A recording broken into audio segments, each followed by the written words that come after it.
Guys stand দেখার জন্য আমি প্রস্তুত। Bro ready action. কি হলো?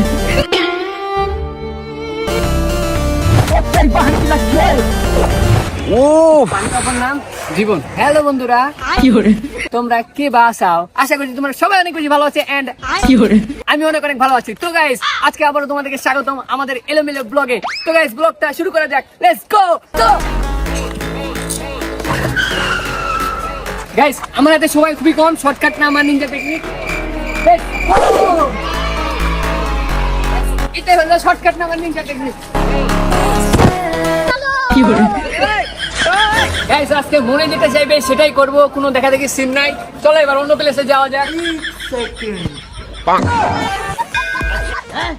উরি বাপুরে, সূর্যের তাপের কি তেজ গো! আমার বাইকের সিট পুরো আগুনের মতো গরম হয়ে আছে। কে কোথায় আসিস রে? আমারে তাড়াতাড়ি পানি দে। এবার মনে হয় আমার বাইকের সিটটাকে ঠান্ডা করতে পারবো। বাইকের সিটটা যেরকম রোদের তাপে গরম হয়েছিল, এতে কিন্তু আরামসে ডিম ভাজা যাইতো, কোনো আগুন লাগতো না, কোনো গ্যাস লাগতো না, ডিম ভাজে ফেলাতাম এই বাইকের সিটের উপরে। চলো যাই, আমরা এখন অন্য গন্তব্য স্থানে চলে যাব। তাহলে চলো গাইস যাওয়া যাক, লেটস গো। ও মা, রাস্তায় সৃষ্টি হলো এক বাধা, অনাসারি গাধা। আরে বাধা আর কি, যাই হোক রাস্তায় এর মধ্যে এতখানি ভাঙা দেখে আমি খুব ধীরে ধীরে রাস্তাটা পার করলাম। এইখানে যদি কেউ রানিং এ আসে, যদি সোজা আসে, অপরিচিত কোনো লোক যদি আসে, তাহলে সে সোজা ওই যে খাদে পড়ে যাবে। এটা যত জলদি করা যায় সারাটাই ভালো। আপনারা একটু দেখেন যদি আপনাদের এলাকায় হয়ে থাকে। আমাদের দুটোটা গাড়ির একটারও তেল নাই। বাইকের তেল নেওয়া শেষ হয়ে গেলে আমরা কোথায় যে যাব, আমাদের নির্দিষ্ট কোনো জায়গা সিলেক্ট করা নাই। চলো গাইস যাওয়া যাক।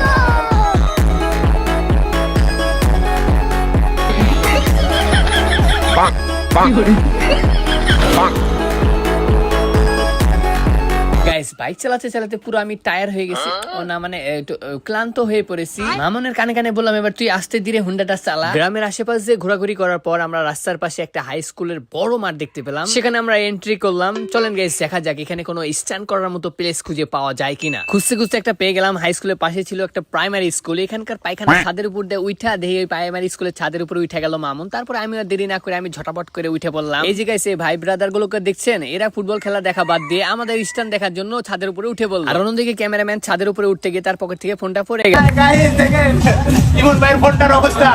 গাইস ফোনটা কি ঠিকঠাক আছে নাকি ডেড হয়ে গেছে? চলেন গাইস দেখি। গাইস ইমন ভাই এইখানে উঠতে যায়, ওনার ফোনটা পকেট থেকে পড়ে যায়, দেন ডিসপ্লে অন্ধ হয়ে যায়।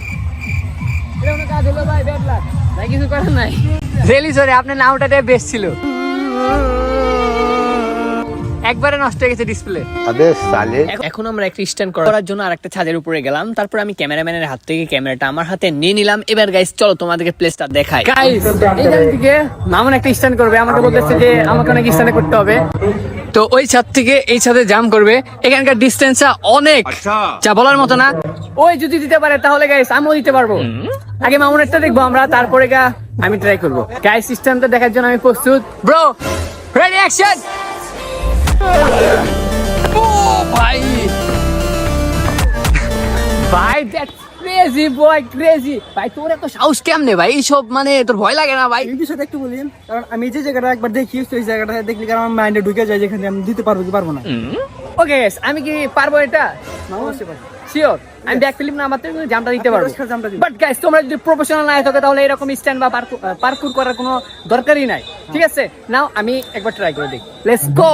গাইস আমি দৌড় দিয়ে এসে জাম্পটা দিতেই লাগছিলাম, কিন্তু গাইস আমাদের এই স্ট্যান্ড দেখার জন্য সবাই ফুটবল খেলা দেখা বাদ দিয়ে আমাদের স্ট্যান্ড দেখার জন্য চলে আসছে। আর এতগুলো মানুষের সামনে আমি স্ট্যান্ড করতে গিয়ে অনেকটা এক্সাইটেড হয়ে পড়েছিলাম। নাও ফাইনাল শুটটা এবার দেখে আসি, লেটস গো।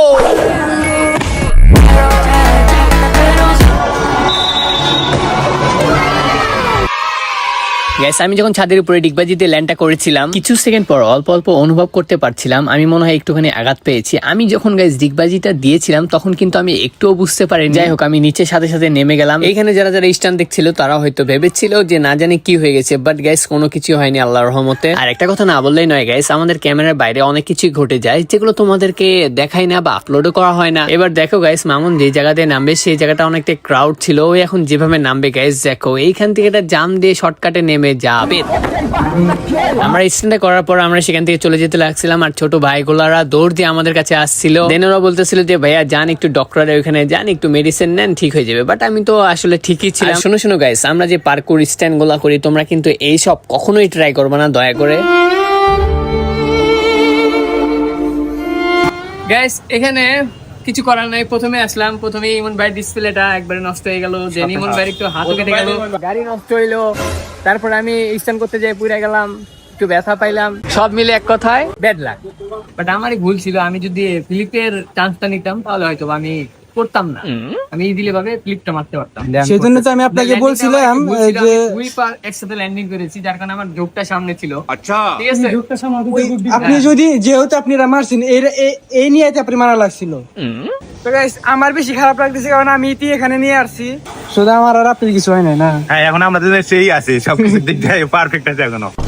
তো গাইস রাতের বেলা বাসায় এসে ডক্টর কাছ থেকে মেডিসিন নিয়ে খেয়ে দিয়ে মনে করেন সকালবেলা উঠে অনেকটাই সুস্থ ফিল করতেছি। আর মেইনলি কি হয়েছে গাইস জানেন, তোমাদেরকে আমি দেখাই। গাইস এই যে দেখতে পাচ্ছেন লোহার যে ওইটা আছে, ওইটা আমার মাথায় একটু আঘাত লাগে এন্ড মাথাটা একটু চটে যায়।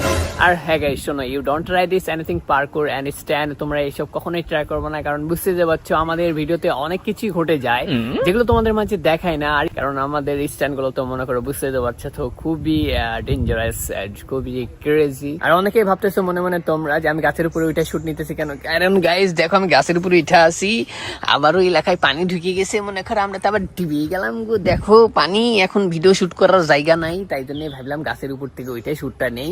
সবাই ভালো থাকো, সুস্থ থাকো, নেক্সট ব্লগে দেখা হচ্ছে, আল্লাহ হাফেজ।